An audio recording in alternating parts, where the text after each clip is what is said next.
All India institute of medical science स्वास्थ्य के क्षेत्र में देश की सबसे उत्कृष्ट संस्था और हमारी सरकार के आने के बाद आज देश के अंदर हमने अलग अलग राज्यों में all India institute of medical sciences बनाकर खड़े किए और 22 एम्स आज हमारे देश के अंदर बन चुके हैं।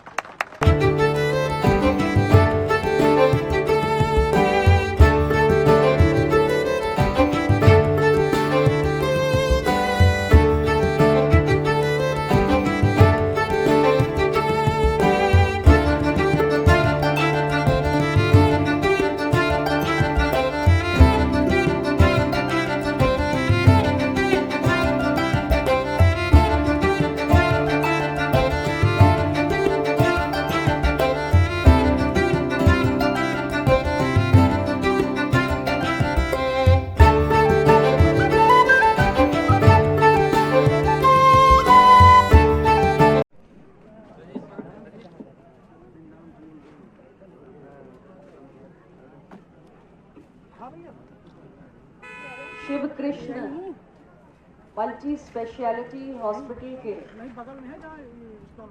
स्थापना के लिए मैं जो इस संस्था के निदेशक हैं अरुणेश सिंह जी और डॉक्टर संगीता सिंह जी, आप दोनों को बहुत बहुत बधाई देना चाहती हूँ, आपका अभिनंदन करती हूँ। इस पिछड़े हुए क्षेत्र में स्वास्थ्य के उत्कृष्ट सेवाओं को उपलब्ध कराने के लिए आपने जो महती प्रयास किया है वो अत्यंत सराहनीय है और मुझे पूरी उम्मीद है कि इस अस्पताल में जो सुविधाएं और जो मेडिकल साइंस के क्षेत्र में उच्च से उच्च तकनीकी आधारित सेवाएं हैं वो सभी यहाँ के जन सामान्य को उपलब्ध कराते हुए आपकी ये संस्था, आपका ये प्रतिष्ठान अपनी एक अलग पहचान बनाएगा। इस मंच पर उपस्थित अपना दल के प्रदेश अध्यक्ष पूर्व विधायक सम्माननीय राजकुमार पाल जी, प्रतापगढ़ की धरती से आज यहाँ आप सबके बीच चलकर आए माननीय विधायक जीतलाल पटेल जी, यहाँ की नगर पालिका की चेयरमैन हमारी बहन मालती बसु जी, हमारे पार्टी के वरिष्ठ नेता आरबी सिंह जी जो इसी धरती के रहने वाले हैं, जिला संघ चालक सम्माननीय सुरेंद्र पाठक जी, इस मंच पर उपस्थित हमारी दर्जा प्राप्त राज्य मंत्री बहन रेखा पटेल जी, अपना दल के जिलाध्यक्ष श्री कृष्णेन पटेल जी और मेरे पास नाम नहीं है, मंच पर विराजमान सभी हमारे विशिष्टगण, सभी महानुभाव, आज के इस कार्यक्रम में उपस्थित आप सभी इस क्षेत्र के कोने कोने से आए हुए सम्मानित जनता, हमारे भारतीय जनता पार्टी के पदाधिकारी साथी, कार्यकर्ता साथी, अपना दल के सभी कार्यकर्ता और इस हॉस्पिटल की पूरी टीम, सभी डॉक्टर्स, पैरामेडिकल स्टाफ और खास तौर से अरुणेश जी और संगीता जी के परिवार के सभी सदस्यगण, हमारे मीडिया के साथी, आप सभी लोगों के लिए आज बहुत ये एक खास अवसर है। इतने बड़ी विकास की सौगात आप दोनों लोगों ने मिलकर इस जनपद को दी है। स्वास्थ्य एक ऐसा क्षेत्र है जिसमें अभी भी बहुत काम करने की संभावनाएं हैं। ऐसा इसलिए क्योंकि भारत की आबादी के आंकड़ों को आप देखें, आज हमारी आबादी है 142 करोड़ और भारत आज दुनिया का सर्वाधिक आबादी वाला देश है। और इतनी बड़ी आबादी की स्वास्थ्य संबंधी आवश्यकताओं की पूर्ति के लिए केवल सरकारी स्तर से किए गए प्रयासों से ये जो आवश्यकता है ये पूरी नहीं हो सकती। इसलिए जरूरी है कि हमारे बीच में से प्राइवेट सेक्टर का भी पार्टिसिपेशन इसमें ज्यादा से ज्यादा हो। भारत सरकार ने तो स्वास्थ्य के ढांचे को बेहतर करने के लिए पिछले 10 वर्षों में बहुत सारा काम किया है। आप जानते हैं कि all India institute of medical science स्वास्थ्य के क्षेत्र में देश की सबसे उत्कृष्ट संस्था और हमारी सरकार के आने के बाद आज देश के अंदर हमने अलग अलग राज्यों में all India institute of medical sciences बनाकर खड़े किए और 22 एम्स आज हमारे देश के अंदर बन चुके हैं, ताकि देश के कोने कोने में, जिसे हम कहते हैं सेकेंडरी और टर्शरी केयर, वो आसानी से जनमानस को उपलब्ध हो सके। आप जानते हैं कि देश के कोने कोने में लगभग हर जिले में हमारी सरकार ने इन 10 वर्षों में मेडिकल कॉलेजेस बनाकर खड़े किए, ताकि जिले की सीमा के अंदर ही रहकर आपको उत्कृष्ट स्वास्थ्य की सेवाएं मिल सके और जिले की सीमा के बाहर कहीं बहुत दूर आपको जाने की सामान्य व्यक्ति को आवश्यकता ना पड़े। इन मेडिकल कॉलेजेस के माध्यम से जो देश के कोने कोने में हर जिले में लगभग हमने बनाए हैं, एक तो उत्कृष्ट सेवाएं मिल रही हैं, ये तो एक पहलू है। दूसरा पहलू ये भी है कि मेडिकल कॉलेजेस के माध्यम से अब जो डॉक्टर्स की संख्या है, चिकित्सकों की संख्या है, वो भी देश में बड़ी तेजी से बढ़ रही है। तो इससे बहुत बड़ा काम ये होने जा रहा है कि दूर दराज के इलाकों में, ग्रामीण क्षेत्रों में, रिमोट एरियाज में, जहां पे भी हमारे पास डॉक्टर्स की कमी हुआ करती थी, क्योंकि देश में हमारे डॉक्टर पेशेंट रेशियो WHO के नॉर्म्स के हिसाब से किसी समय में नहीं हुआ करता था। आज तो हम उसे प्राप्त कर चुके हैं, और ऐसा इसलिए क्योंकि डॉक्टर्स की संख्या में निरंतर वृद्धि हो रही है।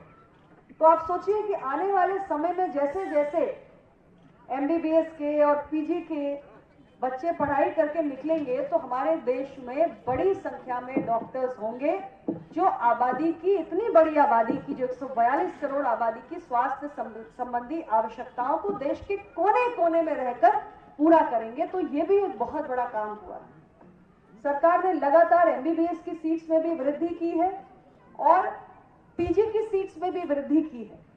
तो ये कोशिश इसीलिए कि इतनी बड़ी आबादी की जरूरतों के सापेक्ष हमारे पास पर्याप्त संख्या में डॉक्टर्स हो, पर्याप्त संख्या में चिकित्सक हो और हेल्थ का इंफ्रास्ट्रक्चर हो। उसके लिए मेडिकल कॉलेजेस भी बन रहे हैं और साथ साथ हमारे all India institute of medical sciences भी सेटअप किए गए। इसके अलावा आप जानते हैं कि जन औषधि केंद्रों के माध्यम से हमारी सरकार ने यह प्रयास किया कि आम जनमानस को जो आवश्यक दवाएं हैं वो मार्केट रेट से कम दामों पर आसानी से, सुलभता से उपलब्ध हो चुके हैं। और देश के कोने कोने में जो जन औषधि केंद्र खोले गए, उसका लाभ ये हुआ कि करोड़ों रुपए की बचत आम व्यक्ति की जो दवाओं के नाम पे हुआ करती थी, सर्जिकल्स के नाम पे हुआ करती थी, उसमें एक बहुत बड़ी हमारे लिए एक बचत हुई है। तो ये देश का ही रिसोर्स है, आम जनता का जो पैसा है उसकी बड़े पैमाने पर बचत हुई है। ये सस्ती और क्वालिटी दवाएं, गुणवत्तापूर्ण भी दवाएं हैं। ऐसा नहीं है कि उनकी कीमत मार्केट रेट से कम है तो उसमें गुणवत्ता नहीं है। हमने जेनेरिक मेडिसिन को बढ़ावा दिया है और आपको खुशी होगी ये जान के कि भारत को फार्मेसी ऑफ द वर्ल्ड कहा जाता है।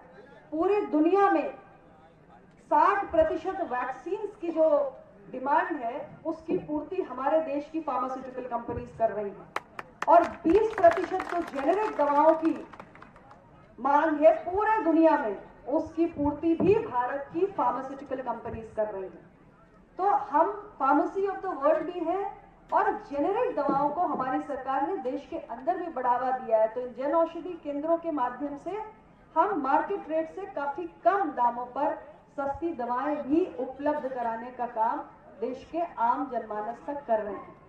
आप जानते हैं कि जगह जगह अलग अलग जिलों में हमने PPP मोड पर डायलिसिस केंद्रों की स्थापना की है, क्योंकि आजकल आप देख रहे हैं कि रेनल फेलियर के, किडनी के केसेस बहुत बढ़ रहे हैं। तो लोगों की किडनी फेल कर जाती है और उसके बाद डायलिसिस की आवश्यकता करती है। और आप अगर किसी सामान्य रूप से किसी अस्पताल में जाके डायलिसिस करवाएं तो बहुत पैसे खर्च होते हैं। तो सरकार ने जिले के अंदर जो डिस्ट्रिक्ट अस्पताल है वहां पर पब्लिक प्राइवेट पार्टनरशिप मोड पे निःशुल्क डायलिसिस की, हीमोडायलिसिस सेंटर्स की भी स्थापना की है। मेरे अपने संसदीय क्षेत्र में मिर्जापुर में जब मैं स्वास्थ्य राज्य मंत्री रही, उस दौरान मैंने मेडिकल कॉलेज की भी स्थापना की। आज मुझे खुशी है वहां पे तीसरा चौथा बैच MBBS का पढ़ रहा है बच्चों का। मैंने हीमोडायलिसिस सेंटर भी अपने यहाँ स्थापित कराया।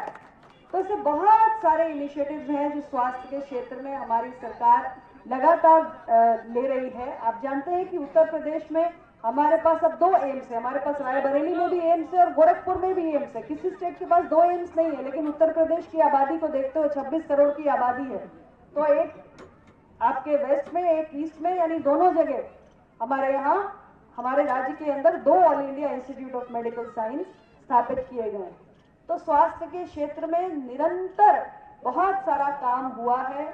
5 लाख का स्वास्थ्य बीमा आज देश में करोड़ों लोगों को मिल रहा है। और अभी आपने 1 तारीख को बजट घोषणा सुनी ना, अंतरिम बजट था, लेकिन वित्त मंत्री जी ने क्या कहा कि 5 लाख का स्वास्थ्य बीमा का कार्ड जिन 50 करोड़ लोगों को मिलना है, गांव-गांव तक उनको उसको कौन सुनिश्चित करता है, कौन इंश्योर करता है? ये बड़ी आशा और आंगनवाड़ी की महिलाएं जो होती हैं, ये घूम घूम के इंश्योर करती है कि ये जो हमारा आयुष्मान भारत वाला 5 लाख का मुफ्त इलाज का कार्ड बना है या नहीं बना है। इनको भी, आशा और आंगनवाड़ी कार्यकर्तियों के लिए भी इस बार बजट में इनको भी इस 5 लाख के स्वास्थ्य बीमा से लाभान्वित करने का निर्णय सरकार ने लिया है। तो एक के बाद बहुत सारी चर्चा है जो स्वास्थ्य के ऊपर की जाती है। समय मेरे पास कम है, इसलिए मैं ज्यादा लंबी बात नहीं करूंगी। मैं इतना ही कहूंगी कि जो मैंने शुरुआत अपनी बात की जहां से की कि इतनी बड़ी आबादी की स्वास्थ्य संबंधी जो आवश्यकताएं हैं उसकी पूर्ति केवल सरकारी क्षेत्र से, सरकारी प्रयासों से नहीं हो सकती है। जरूरी है कि हमारे अपने समाज जीवन के बीच में से ऐसे ही जिनके अंदर थोड़ी एंटरप्रेन्योर इंस्टिंक्ट हो वो आगे आए और जिनके पास अपनी मेडिकल की एजुकेशन भी है और इस तरीके की जो हेल्थ फैसिलिटीज है वो सेटअप करें जिससे सामान्य लोगों को अधिक से अधिक सुविधा मिल जाए। तो उस दृष्टि से ये प्रयास बहुत सराहनीय है। मैं पुनः आप दोनों लोगों को बहुत ढेर सारी शुभकामनाएं देती हूँ और मैं यही उम्मीद करती हूँ कि आप सभी को यहाँ से बेहतर चिकित्सा सुविधा मिलेगी। और इतना ही कहते हुए पुनः सभी लोगों का मैं बहुत बहुत धन्यवाद करती हूँ। आप सभी यहाँ पर आए।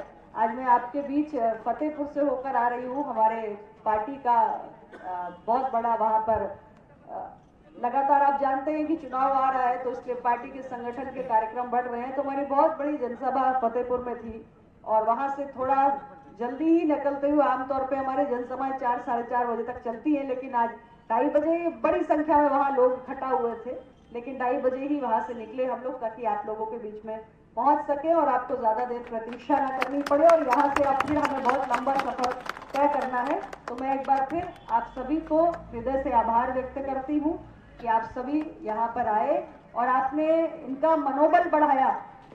आप सब ने इनका जो हौसला अफजाई किया है उसके लिए निश्चित रूप से आप सब बधाई के पात्र हैं। बहुत बहुत धन्यवाद।